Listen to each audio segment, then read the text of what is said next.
ஒரு மட்டன் குழம்பு மாதிரி செய்ய போகிறோம். பீக்கங்காவும் மொச்சக்கொட்டையும் ரெடியாக அரிஞ்சு வச்சுருக்குறோம், கட் பண்ணி வச்சுருக்குறோம். இந்த பட்டை கிராம்பு எல்லாம் போட்டிருக்குறோம். எல்லாம் போட்டு இந்த வெங்காயம் போட்டு நல்லா வதக்குறாங்க, பொன் நிறத்துக்கு வதக்குறோம்.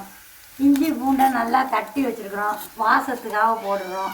இதெல்லாம் இடித்து தான் தயார் பண்ணி வச்சுட்டு போட்டாச்சு. நல்லா பொன்னிறமாக வதக்கியாச்சு வெங்காயம். இப்போ தக்காளியை போட போகிறோம். தக்காளியை போட்டு நல்லா வதக்கிட்டு தக்காளியெல்லாம் வதங்கியாச்சு. இப்போ மசாலா போட போகிறோம். மிளகாத்தூள், இதெல்லாம் கலந்த மிளகாத்தூள். இப்போ வதக்கியாச்சு மிளகாத்தூள் போட்டு இப்போ நல்லா மொச்சையவும் பீக்கங்காயும் போட்டு லேசாக பரட்டிக்கிறோம். தண்ணி ஊற்றுறோங்க, தேவையான அளவு தண்ணி ஊற்றுறோம் காய் வேகிறதுக்கு. ஒரு மூடி தேங்காய். இப்போ கல்பாசி வச்சுருக்குறோம், சோம்பு வச்சுருக்குறோம், சீரகம் வச்சுருக்குறோம், மிளகு வச்சுருக்குறோம், கசகசா வச்சுருக்குறோம். எல்லாத்தையும் ஒன்றா கொட்டி அரைக்க போகிறோம். மிளகாத்தூள் எல்லாம் போட்டு வெந்துருச்சு, நல்லா வெந்துருச்சு. இப்போ தேங்காய் அரைச்சதை ஊற்றுறோங்க.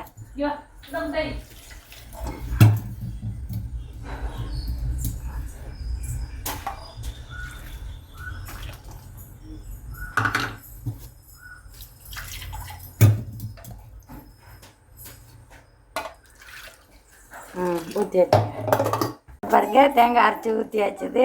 ஒரு 2 நிமிடம் கொதிக்கட்டும். பீக்கங்காய் மொச்சக்கொட்டை போட்ட குழம்பு ரெடிங்க, கறி குழம்பு.